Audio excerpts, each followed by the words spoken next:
I promise you'll get to talk to as many deputies as are in Weston. If you can't tell, they're all coming. Stay over there. Hey, bossman, just listen. Stay over there. When everybody else gets here, they all need to go. He's a 15. They all need to go? They all need to go. He's a 15. All right. Oh, hell. Hey, Ronnie. We're going to be outside. By the pool. Call your G right now. Call your G right now. What? Whoa. Are you? Ronald, take my phone. Take my phone. Hey, yo. Wow, yo! What the What the is that? Did you see what he did? But did you see what he did? Bro, hey, what? Hey, KP, what's your password, fam? What's your password?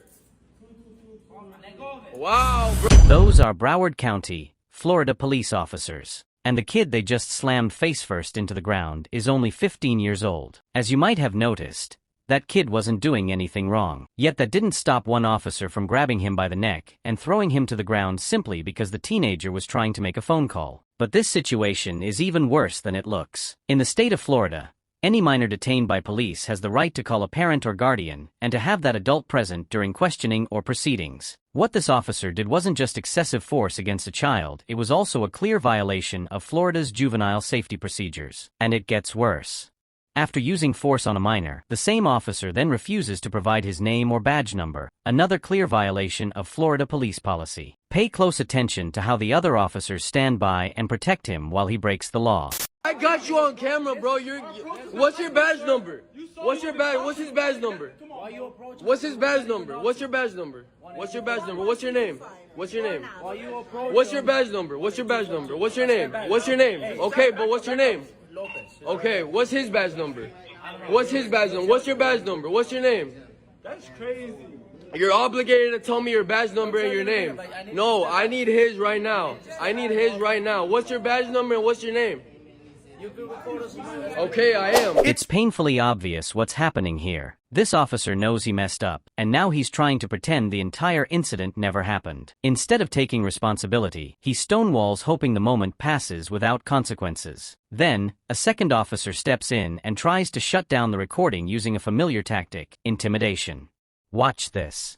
Man, I know you're recording me, but I don't care. Nah, that's none of your problem. You guys are obligated to tell me. You guys are obligated to tell me. You don't have to address me. I don't need to speak to you. I want his badge number and his name. No, you don't. Yo, don't touch me. Don't touch me. Don't touch me, bro. But don't touch me then. Don't touch me then. I pay to be here. Keep this in mind. While this man is asking for badge numbers, officers are actively waiting for reinforcements so they can forcibly remove witnesses from the scene. They want privacy. They want to be alone with a minor whose legal rights they've already violated by denying him access to his parents. And it's not hard to imagine why. As this TikTok user later discovered, the officer involved, Patrick M. Keegan, has a documented history of violence. In 2006, Keegan was arrested in Illinois for domestic battery against his own sister. The charge stemmed from an argument during which Keegan allegedly slammed her to the ground. The case was eventually dropped after his sister failed to appear in court. Keegan was suspended pending investigation, but as you can see, he's still on the force today, still using force with apparent impunity. And disturbingly, this isn't even the first time Broward County officers have been caught violently slamming teenagers to the ground. In May, a former Broward County police officer was found not guilty of child abuse after body slamming a 15-year-old girl while working at a school. That officer, Willard Miller, claimed he feared for his life during an argument with a 5-foot-tall 95-pound girl. Even though the entire incident was caught on camera, and the girl was already handcuffed, his attorneys argued she tried to reach for his gun. This isn't the first video we've seen of police officers flexing their power against children. But Officer Keegan may have set a record, violating no fewer than 3 Florida laws in under a minute.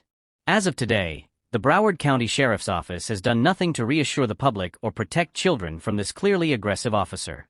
As long as police are allowed to operate above the laws they enforce, we will continue to see videos like this, not just in Florida, but across the country. Thankfully, this TikTok user kept recording and captured everything.